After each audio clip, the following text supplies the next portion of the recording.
Welcome, everybody, to the University of Pennsylvania's Leonard Davis Institute of Health Economics. I am Rachel Werner, LDI's Executive Director.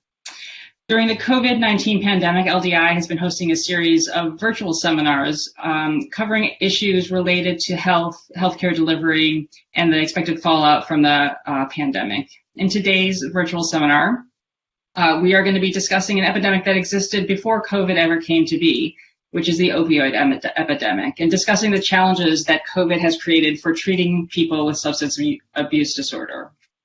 We have a great lineup for you today. I'm going to first introduce the panelists and the moderator and then turn it over. Joining us today, we have Colleen Barry, who is a professor and chair of the Department of Health Policy and Management at the Johns Hopkins Bloomberg School of Public Health and a national leader in mental health and addiction policy. We also have Zach Mizell, an associate professor of emergency medicine here at Penn, and he directs Penn Center for Emergency Care Policy and Research. He's a clinician and a researcher leading efforts to improve opioid prescribing and treatment for patients with substance use disorders. Next, we have Ingvild Olsen, who is a medical director of an opioid treatment program and vice president of the American Society of Addiction Medicine, living every day on the front lines of this challenge. And our last panelist, but not least, is Josh Sharfstein, who's the Vice Dean of Public Health Practice and Community Engagement at the Johns Hopkins Bloomberg School of Public Health. He has served in many public health leadership roles, including as the Secretary of Maryland's Department of Health and Mental Hygiene, the Principal Deputy Commissioner of the U.S. Food and Drug Administration, and Commissioner of Health for the City of Baltimore. Moderating today's panel, we're excited to have Jean Marie Brown join us. Jean Marie is a professor of emergency medicine here at the University of Pennsylvania and is director of the Center of Addiction Medicine and Policy, and is a national leader in innovative ways to treat people with opioid use disorders. So Jean Marie, thank you for leading us today, and I will turn it over to you. Just going on to our topic today, we know that vulnerable populations struggle more in respiratory illnesses like flu. And even with early data with COVID, we know there's a 3 times higher mortality for patients with underlying pulmonary issues. And we don't have any specific data with substance use disorder patients, but we know due to their lack of housing, co-occurring mental illness, isolation, struggles, increase their risk both for COVID and also their increased risk for morbidity and mortality related to COVID. So we're going to try and break that down a little bit.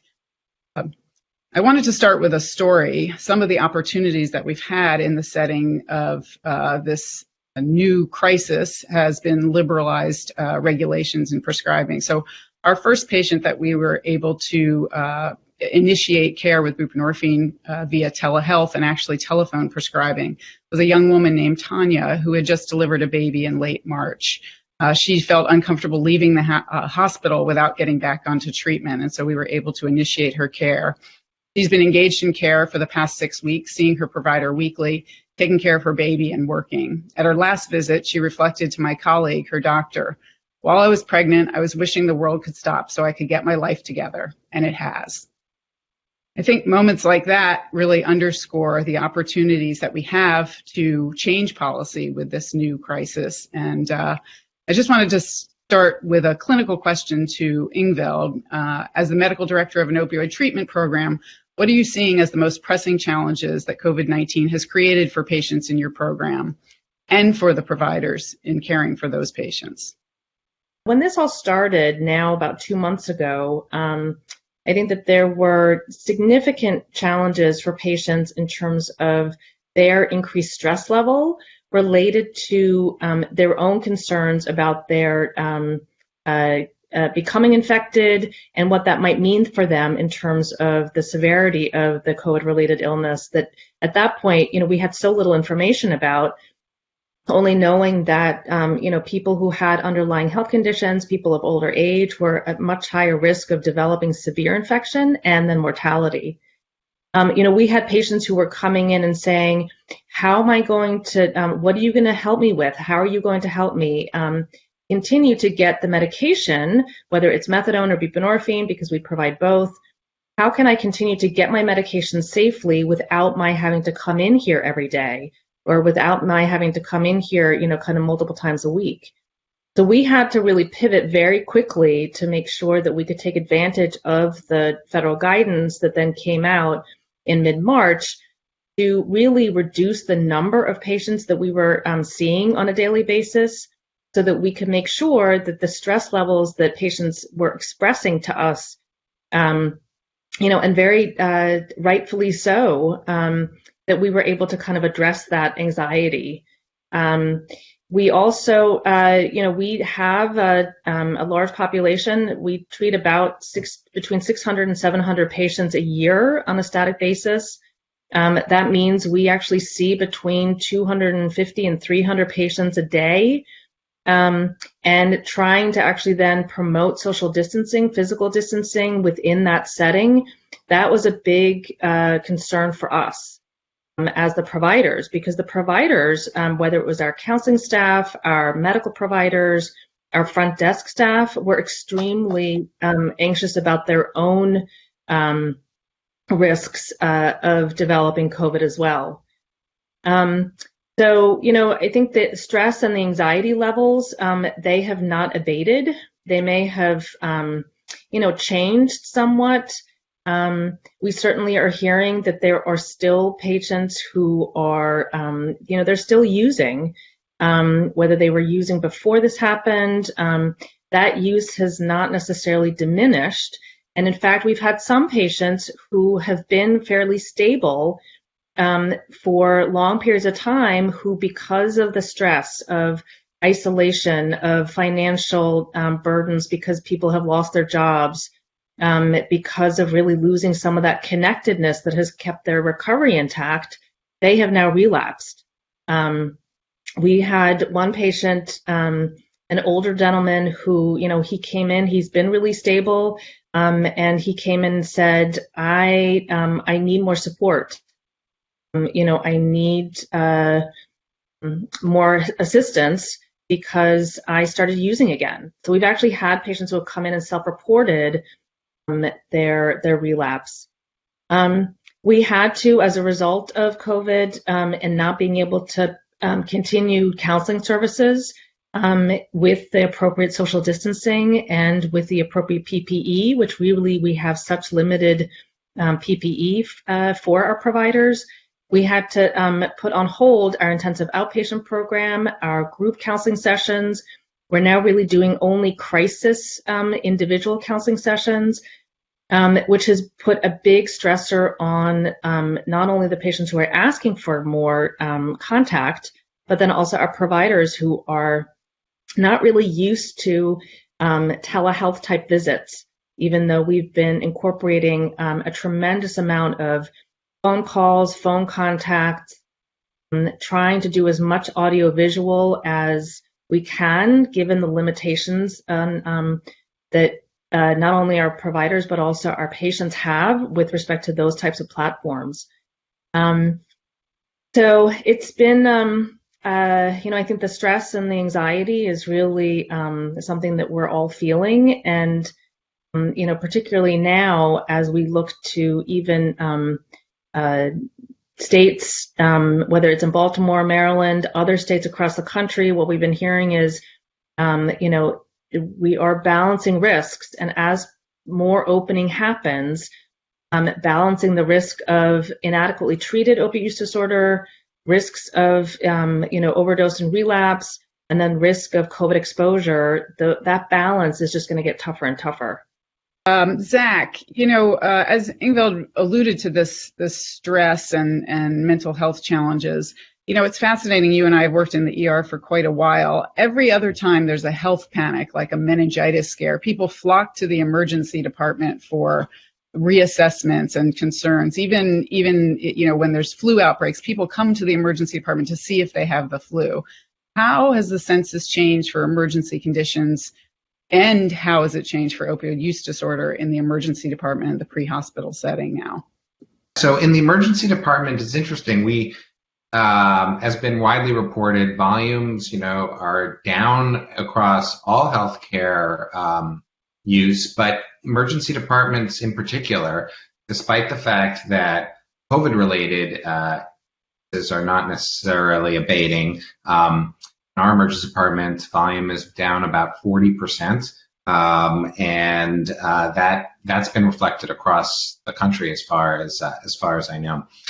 So of course we don't know who's not coming in, but we can guess because sometimes people who are sick end up coming in later because they have to, or unfortunately dying at home. And it does look like people are avoiding the emergency department even when they're having acute crises, which include probably crises related to substance use and opioid use disorder. In terms of consults for the care that you and your team deliver, Jean Marie, I know that that's down as well, about 22%, so maybe a little bit less in proportion since January or since February for certified recovery specialist consults. And we do know across the city and elsewhere that overdoses and crises related to the opioid use disorder and overdose are probably not abating. I know Jeff Hom isn't here with us today, but he indicated to me that they believe they're seeing total EMS or pre-hospital naloxone reversals not changing in the city. There's an overdose ambulance called the AR2 in Kensington that was stood up by Jeff and the city to address sort of this concentrated crises. I'm involved in a study evaluating it, and that service was suspended completely. So a real loss. And then there is some data that it looks like fatal overdose in the city of Philadelphia is up, but it may be early to know for sure what that number is, but it's certainly not going down. So, I think in general, we think about, what happens in emergency care. As you point out, Jean Marie, often people still come. We are a backstop. We're a safety net. We provide care to anyone for anything. We know that when there's been shocks to the system that has reduced volume for in natural disasters, et cetera, it's not just the low acuity people who avoid coming in. It's people who really need to as well. And it does look like that's happening. It's really a paradox for all of our years in emergency medicine. But I guess we're in a pandemic and we haven't really experienced that before. Colleen, I've just been a big fan of all of your stigma work. If you think about the patient that I just talked about, Tanya, there's probably no greater stigma than a pregnant woman with substance use disorder and accessing treatment. We know there are barriers to accessing treatment. And in fact, in a recent study, you found that a third of primary care physicians do not support the use of medication-assisted treatment for opioid use disorder. What kinds of sort of going forward, how can we leverage our current situation into an opportunity to break down some of those barriers going forward? I think stigma is profound in this area, has been and continues to be. And one of the things that's been most, I think, crushing to me about watching the epidemic inside and in the context of the pandemic has been that there have been so many important issues that we have been behind on and that we've needed to push forward in terms of getting people the high quality healthcare that they need who are using drugs, and also harm reduction services. And that work has not gone away. We were just beginning to see signs of progress before the pandemic hit. And now I think, as we've heard, these challenges become even more daunting. And I think the key is trying to deliver as much as possible the high quality care and push that care out to the community. But stigma remains an enormous barrier in the study that you referred to, showing that not only did a third of primary care physicians not understand the importance of medications like buprenorphine and methadone that Ingvild uses in her treatment center for caring for individuals, but that these medications work over a longer term. This kind of misinformation, and to the extent that it's driven by underlying stigma, the challenge of stigma makes this work even harder.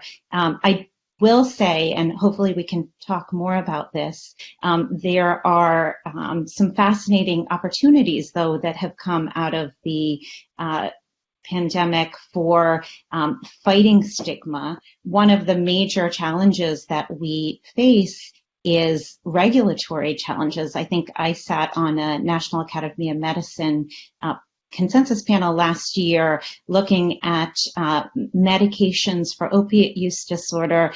And one of the core findings of that consensus report was many of the regulatory regimes that govern our ability to prescribe medications for opiate use disorder don't have grounding in the science. And what we've seen has been a critical and thoughtful movement on the part of the provider community to shift away from some of those regulatory barriers. And I think the opportunity to rethink the way we regulate these life-saving medications going forward is going to be an important opportunity that we shouldn't miss as a community.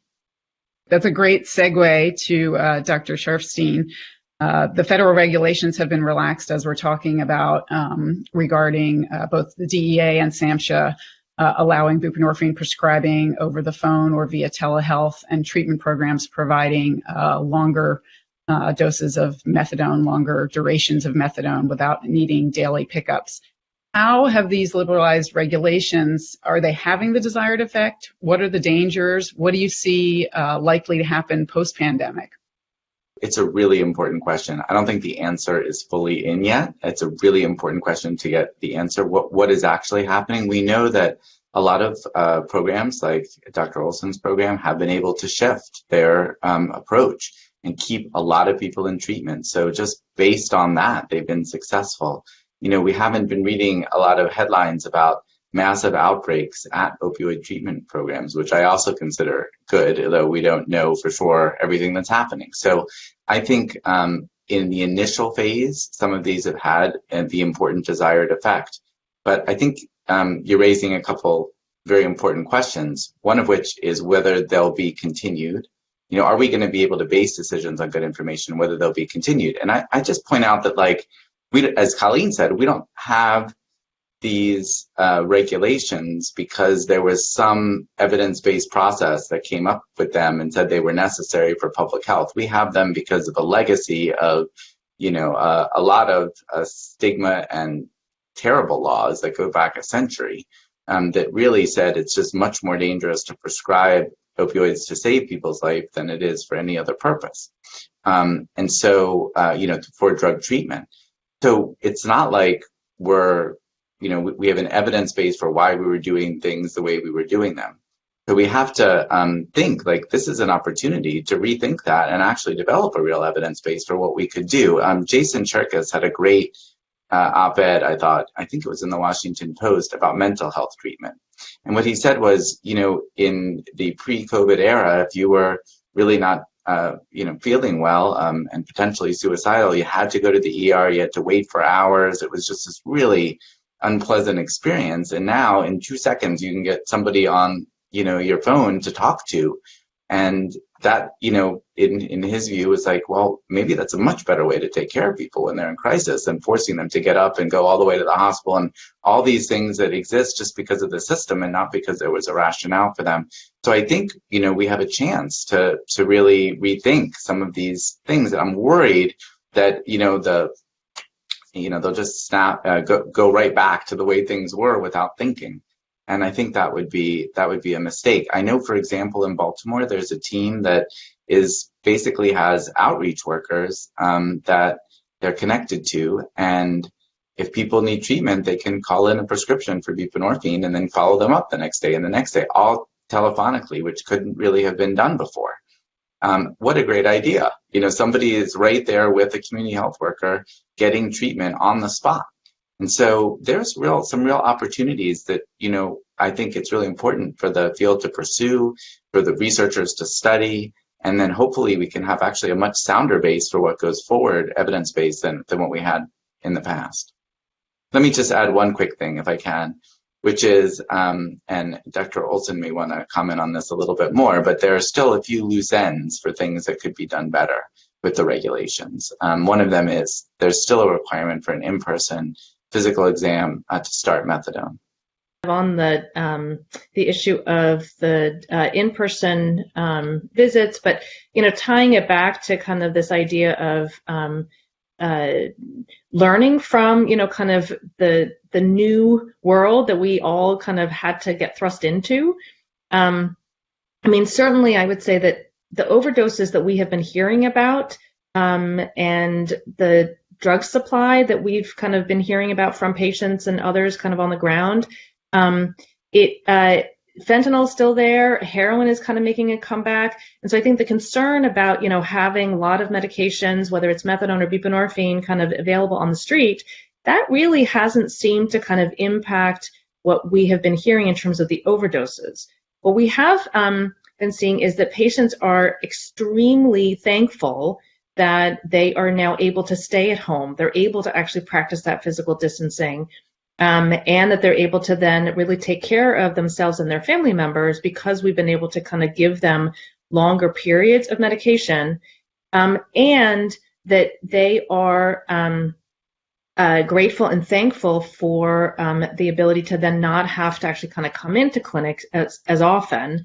And in fact, we've started some very limited drug testing, targeted drug testing again, and that has kind of caused some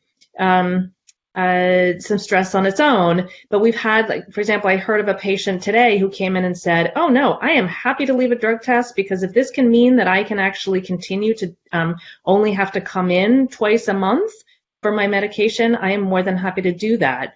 So I think that there is certainly a recognition on the part of even patients that, the regulatory scheme that we had in the past, it did often make it difficult for people to go to work, to really be able to engage productively in their own recovery because of some of those things. So I absolutely hope that we can continue to, look and think carefully and then think through what are those research questions and the methodologies that are needed in order to be able to make that case that this has had some positive unintended consequences, perhaps. Thank you. And so I guess you're saying the new trust that our patients are feeling from us in a different way is actually enhancing the therapeutic relationship, which is, a novel idea. That's part of the, I think, stigma of mistrust in urine drug screening in that therapeutic relationship in the past. So, as Ingvild said, I think we're all eager to see what kind of studies need to be done, what data, what research design, locally and nationally, to demonstrate the value and the risk-benefit of these new regulations to lend that evidence to continue them. So that's for you, Zach. Great. I just want to run with what Dr. Sharfstein and Olson discussed. Dr. Sharfstein, you mentioned how, many of these policies, legacy policies, were based on no real evidence and really came out of a legacy of stigma and other problematic situations. And Dr. Olson, you sort of talked about how your clinic is actually implementing new policies in a very sort of local, specific way to address some of the challenges of your patients. And that just makes me think that we need to be very deliberate about how we evaluate this after or during the epidemic, because it's not before after studies or sort of the trend analyses that sometimes we see in looking at policies, I think are going to be much less telling and useful than ones that actually take into account the specific ways in which policies were implemented, and perhaps most importantly, ones that are studies that are able to tease out the effect of the pandemic and the lockdown from some of the policies that were put in place in response. And so how do you do that and in a sort of deliberate way? And I guess one way to do it is to, again, look at the implementation, adoption, cost, and the local ways that some of these policies were implemented, because the pandemic is ubiquitous in many ways, even though it's different, impacting different populations in different places. But the policies really are the things that are, and the way they're being implemented, even the national policies like the SAMHSA regulations are varying. And I want to credit Yuha Bao and Bruce Jackman, who are my partners at Cherish, which is the Center for Health Economics for Treatment Interventions for Substance Use, HIV, and Hep C, who have a publication in Press where they talk at Psychiatric Services, where they talk about this very specifically in terms of thinking about implementation, cost, and adoption, and making sure that we think about those things in terms of our evaluation. One other piece that I think is really important is making sure that we are attuned to the consequences of both policies as well as changes in the policies in terms of its impact on populations, not just in general, but very specific towards populations that are vulnerable. And in particular, I think one thing that's been on everyone's mind is what is this doing, both the pandemic and the response, to widening or ameliorating disparities in care and outcomes. And one of our fellows here at CCPR, Max Jordan Gamey Tiaco, has been thinking about this a lot. And I would say any research that doesn't actually look at this question in particular is probably faulty in some way. And we should really be casting our net to think about all of these pieces. We'll take a quick audience question. So this is for Colleen. What role could or should telemedicine play in breaking down the barriers to treatment during this crisis? One of the, I think, unintended benefits here that we've been talking about is pushing us aggressively toward exploring telemedicine options in a way that hasn't been done before. And I think when you think about the poor healthcare treatment infrastructure in our country for getting evidence-based treatments out to the folks that need them, there are real opportunities for telemedicine. And again, this gets back to the antiquated regulatory system that we faced as a country. You know, the expectation that someone go every single day of their lives to methadone treatment is not realistic for individuals in parts of the country where there are no effective treatments available. And so this moment has the opportunity, at least, to push a lot of innovation, both in the context of how we connect individuals who are using drugs and seeking treatment and or harm reduction services with effective treatment in non-traditional ways. I will say, just to connect this, and not just drug treatment itself, but all of the other social support services, mental health services that are important.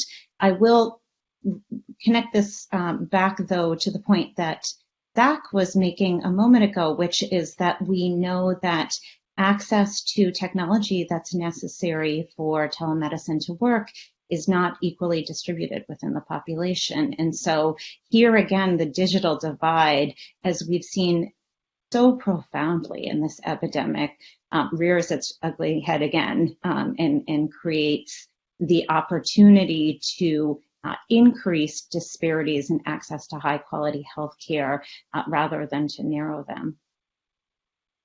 If I could just add perhaps to that, there have been a couple of, Dr. Sharfstein mentioned that there, despite kind of the move to telemedicine, telehealth services, there are a couple of spots where, that really hasn't occurred. And one of them is in opioid treatment programs for the initial evaluation of new patients who are coming in to start methadone. That is one kind of lagging piece that, despite all of the amazing work that both SAMHSA and the DEA have done, that there is still the requirement for an in-person medical evaluation for patients who are starting methadone. And so that is not something that can be done via telemedicine, via telehealth, even if it's an audiovisual. That has created some challenges across the country in opioid treatment programs that don't have adequate personal protective equipment to really be able to safely do that. We are still in Baltimore City, we're still taking new patients, but that is something that I think kind of deserves another look. The other piece about the telehealth is that, and absolutely, I think between, Colleen and Zach, making sure that we are paying attention to kind of who has access to the various different pieces of telehealth equipment, not just from a patient perspective, but also from a provider perspective. Because behavioral health providers, that is telehealth, even though it was something that has been more and more adopted across medicine. Behavioral health providers, really, that is not something that we have been traditionally used to doing. And so the equipment, the, HIPAA compliant platforms, moving forward post pandemic, the waiving of kind of, HIPAA compliant, or kind of at least not having kind of fines applied to providers who may not be using HIPAA compliant platforms, I would imagine that that's no longer going to be in place. And so making sure that when we are looking at costs of, treating addiction, treating behavioral health conditions, kind of part of the pandemic, that we need to include that component, because that is certainly not a budgeted item for most behavioral health providers. Thank you. That actually dovetails nicely to a question from the audience. Saying, is there a reference for prescribers in Philly who are agreeable to completing initial intake for buprenorphine through telemedicine? I think the point there is actually really echoes what you just said, Ingvild. Even though the methadone requirement hasn't been waived, that doesn't mean that buprenorphine prescribers have jumped onto new intake either. And I think there are barriers, because new patients to an office may not have the phone or computer, but they also don't have a health system account to even get started. So you really need many other pieces of the puzzle to happen in order to make all of this come together. So I think just because it's allowed doesn't mean it's happening. I think you really hit on that. There was another question from the audience, which was very thoughtful, from Max Tiaco. Let me go back to it. What needs to be done to make Sublocade more widely accessible, especially now? It seems it's the perfect opioid agonist and social distancing solution. I guess maybe, Ingvild, you could comment on what you're doing about long-acting opioid agonists. Yeah, this was something that we were working towards implementing before COVID hit. It is something that we have put on hold. I know nationally, even through the American Society of Addiction Medicine, we have gotten a lot of questions about that. ASAM has put out some clinical guidance for treating and caring for patients during COVID on its website. One of the things I think that we need to be cognizant of is that when we're doing these kinds of injections, these kinds of procedures, so whether it's, injectable buprenorphine or injectable naltrexone, that we make sure that the providers have adequate PPE in order to make that safe for them as well as for the patients. And so I know that there have been behavioral health providers, addiction treatment providers who really have not had the access to adequate PPE. It is something that is in short supply still across many areas of the country. And so while absolutely that having these injectable formulations could be really beneficial, it is going to be a more of a local issue, I think, based on that access to the appropriate PPE that a provider may have. It still is also something that, because Sublocade in particular does require initial sublingual buprenorphine for 7 days, people still need to be initiated on buprenorphine. And to your point, Jean Marie, that then also requires having a prescriber who is willing to then take on perhaps either a new patient or, making sure that patients can actually then continue to get their sublingual formulations. That's a challenge in regular time, I think. There's another question for Zach, maybe. Will the pandemic present opportunities to rethink advanced payment and reimbursement mechanisms for substance use disorder? Maybe Zach or Josh. I think the answer is yes.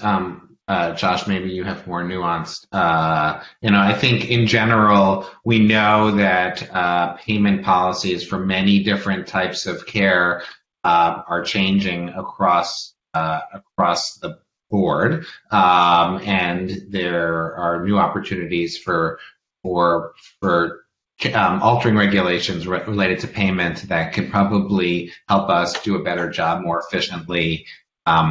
Again, in taking care of many types of conditions for particularly vulnerable populations. So I'm wondering, and this is clearly a place for that.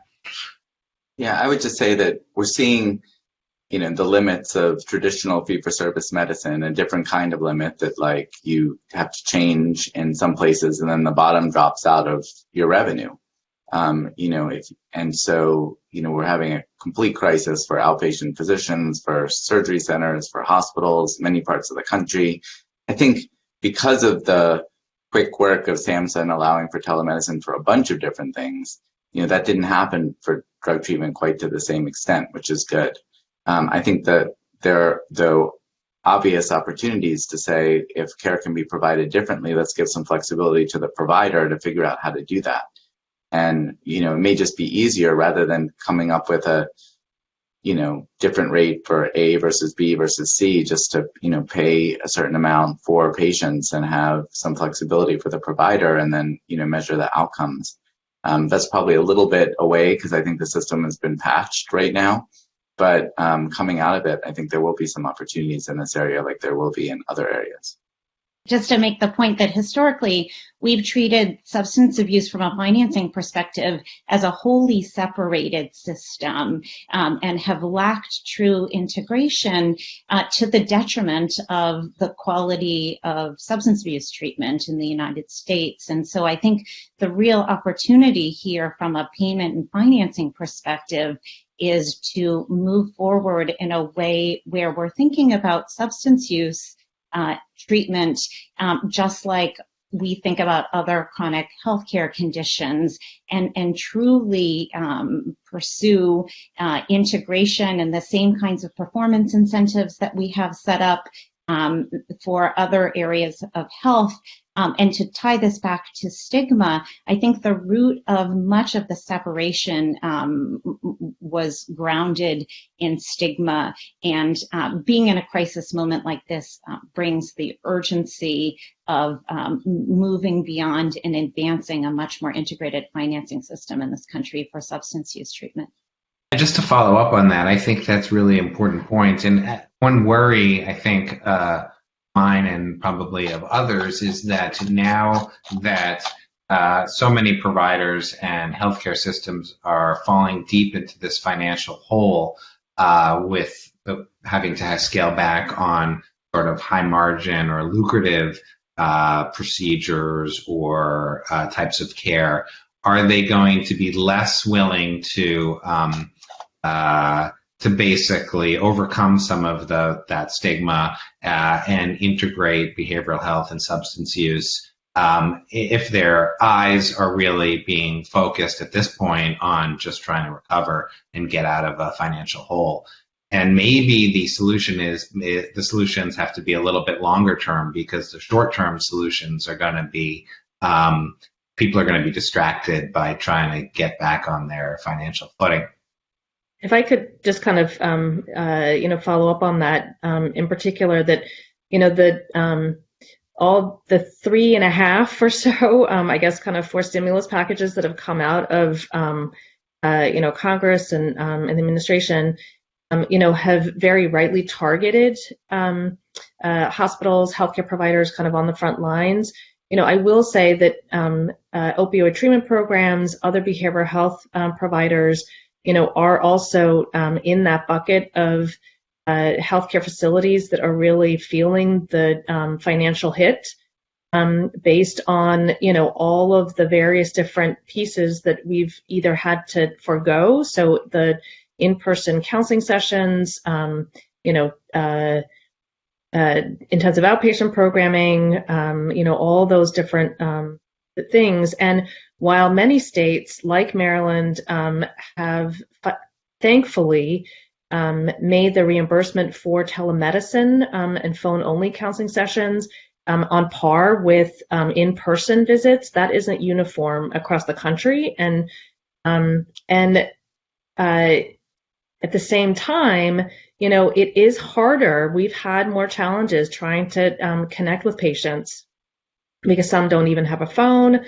Some of them have limited minutes, and so really making sure that we can actually sustain kind of the same type of service delivery has been somewhat challenging. And then, as I mentioned earlier, there are then the budgeted items, including the PPE, including the telehealth equipment and platforms, including overtime. We are pivoting also to alternative medication delivery systems. So looking at even kind of partnering with a courier system, a bonded courier system, to help us actually kind of make sure that people can continue their medications. So, I agree with Zach that I think the, long term, yes, absolutely looking at some of the alternative models, but right now really just making sure that we can kind of keep our doors open, as we continue to move forward in this crisis. There's actually a question that dovetails nicely to that. Any movement on mobile methadone being fast-tracked to prevent patients needing to come in? I don't know if that's what you were talking about with the bonded courier. Yeah, and so the DEA did put out some guidance, probably about within the last 2 weeks, that really does allow more for non-traditional dispensing sites. So that could mean, so New York City, for example, has put in place a kind of a mobile methadone delivery van. Like I mentioned, we're kind of trying to look at using a bonded courier system. It is, the DEA has been working on, updated guidance and regulations around specifically mobile methadone dispensing and mobile treatment systems. This is kind of, I think this guidance was not exactly that, but it certainly has, opened the door to really trying to think more creatively about how do we make sure that we are able to give methadone, make sure we are able to sustain the access to those medications, life-saving medications, and still be able to actually kind of maintain physical distancing, addressing the COVID exposures as well. So for Josh, sort of hand in hand with that, are there other regulations on substance use disorder treatment that should be liberalized or removed while we have this opportunity of? Well, one of the other areas that I heard about from Fred Ryan, the former police chief in Massachusetts, is to think about Medicaid regulations. That particularly when people are incarcerated, they often have, they lose their Medicaid benefits, and there's a struggle. And so we've had in the knowledge that getting people started as they interact with the criminal justice system or get diverted from the criminal justice system is this incredible opportunity to take that from being a big risk factor into a protective factor, getting people into treatment. But we've never, seen, other than, some great examples, we haven't really seen a big shift to that nationally. And so rethinking some of the eligibility issues for Medicaid would be great. And I just saw from Fred that Massachusetts has issued a policy that allows people to immediately get Medicaid back without really a whole redetermination upon leaving detention, to just immediately get them back into treatment. And then they'll follow up later with a reevaluation of their eligibility. You just got to presume if they're coming out of jail, they don't have income. So if they were eligible before, they're almost certainly eligible again. They won't do this for new people, but for people who had been on Medicaid. And so that would be a good example. So I think how payment systems have, thrown up roadblocks like that would be a good example. And then politically, we would hope, and we'll see what happens with the court case on the Affordable Care Act and other things, that maybe we'll get more recognition of the importance of Medicaid. It's really, I just think it's a separate interesting topic is going to be in some states which have had just enormous economic disruption and people have lost their health insurance. So many more people could benefit from Medicaid, which is still an incredibly good deal for states, but the states haven't expanded it yet. So, to expand it, then maybe to reduce some of the state regulations, because SAMHSA and DEA can do things, but there's still state regulations that have impeded access to care. And then, make it easy for people to get coverage, make it easier for people to get treatment, and, potentially with a little bit more, local momentum for access to care, we could see the benefits, for the treatment of opioid use disorder and other behavioral health conditions. Colleen, I think to dovetail what Josh is saying, if it was basically accessible and finances weren't a barrier, what barriers continue? I mean, these primary care doctors, some number of them don't believe in buprenorphine or don't think that that's, should be part of their treatment regimen. How do we get around that barrier? We recognize it. You've described it really well in your most recent article, but what is the workaround to get people engaged and to think this is part of primary care toolkit? First and foremost, education is key, and not just education of physicians, but across the health professions to communicate the evidence base for treating people who are using drugs. And one more hopeful sign that will come out hopefully relatively soon related to this research area is that for physicians at an earlier career stage, including those in their residency, you see more willingness to treat these patients and lower stigma and more appreciation for the gold standard medications that are critical for treatment. So I think education matters, communications around stigma reduction matter.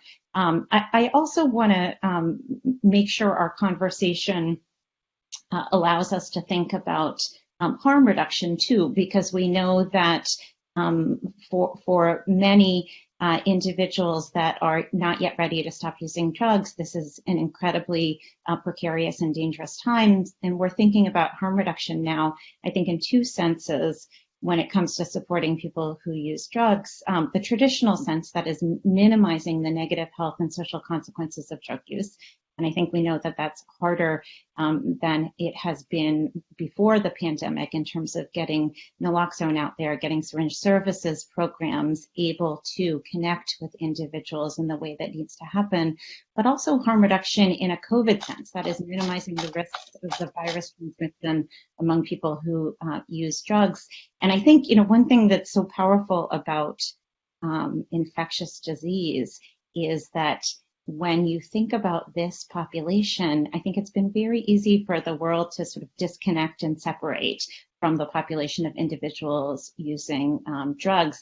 And epidemics pandemics like the one we're facing really put us sort of all in it together. And so in a very real sense, the health of the most vulnerable members of our society connect in a material way to our own health.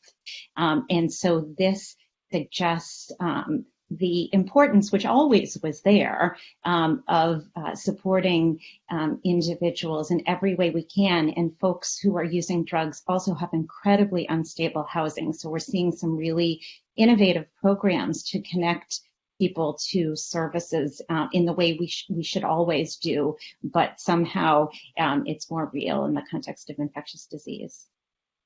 So coming out in the kind of the last round of questions, this is a question I'll invite you all to answer, but I think we'll start with you, Zach. What is the single most important policy or practice you would implement to meet the needs of people with opioid use disorders during this pandemic? And I think the policies that really need to focus on are ones that we've already discussed a little bit, which are being able to liberalize the use of medications for people with substance use and opioid use disorder, which means bringing down the barriers to initiating treatment as well as continuing it, while at the same time making sure that we're not exacerbating disparities for people without access, as Dr. Olson mentioned, to telehealth, et cetera. So I would say that basket of policies is important, and very specifically ones that help providers and patients basically get the treatment they need. Ingvild, could you propose a policy that you'd like? I mean, I would echo a lot of Zach's, kind of support. I do think that, making sure that as reopening happens across the country in different places, that we are very thoughtful about which of the relaxed, both federal and the state level, which policies we continue, because I do think that, the COVID is going to be with us a while. And if we are too quick to move backwards to kind of where things may have been in the past, that we may actually be, to Colleen's point, we may actually find ourselves back in hotspots, back in, different places, because we've kind of have not actually been cognizant of the positive impact that some of these policies have had, whether it's on telehealth, whether it's on making sure that we can continue to provide longer durations of methadone and buprenorphine medications in particular. So those are two policies that I think we just absolutely need to be able to continue. And then look again at what are we requiring people to do in person that may carry higher risk, when we actually have opportunities to also then employ telehealth as part of our service delivery. And then Colleen, and then Josh, please. So there's no magic bullet here. We, as we've had before the pandemic, need a whole host of approaches to dismantle the stigmatizing policies and practices that characterize really the entire system of caring for people with substance use disorder in our country, in our insurance systems, in our healthcare delivery systems, in our criminal justice systems. And we need to push those efforts forward now, just as we would have if we weren't in the middle of a pandemic. And I would say that we have made some progress, and we have been making some progress on opioid addiction and overdose because of just the stark numbers of people losing their lives. And that has actually helped. We've talked a lot about the barriers that are there, and there's so many barriers, like Dr. Berry, Colleen just said. But there's also been some progress, more people prescribing effective medicines, more jails implementing policies. And that's because we've had leaders who said, I really want to reduce the number of deaths. And, it hasn't been enough to get through everything, but it's made some progress. I think I'd like to see the question become, how do we both reduce the number of overdose deaths and the number of COVID deaths. And when you start thinking like that, and that becomes the guiding principle, that's another push towards really a public health view of the problem, then it opens up. How do you make treatment more available? How do you do harm reduction better? How do you address the other risks that are putting people at risk for COVID, like their housing situation? You know, and wrapped into the idea, which I actually think is even more salient for COVID than it is for many people for opioid addiction, that, you know, one person getting sick puts everybody at risk. And so if we can tie those together, I think that hopefully will lead to a constellation of, you know, different projects and a view on, we know we're having success if fewer people are dying of overdose and fewer people are dying of COVID. And here's a whole bunch of projects that are really going to help us accomplish both of those. Those are thoughts to go forward with. So thank you all of my colleagues, amazing colleagues doing different lines of work, all coming together on this important public health issue at the intersection of the opioid crisis and the COVID pandemic. So thank you for your time. It was a little easier to get together than it might have been in a pre-COVID time. So that's our silver lining in academia. But thanks, everyone. I appreciate it. And hopefully we'll see some of these policies stood up and changed for the better. Thank you, Jean Marie, and thanks so much to the panelists. Today's discussion has provided some very valuable insights into the tremendous challenges that we face treating addiction during the pandemic, as well as hopefully some potential solutions. It's clear that we have a long way to go, but I want to thank the panelists for all the work they do and for their discussion today to move us in that direction.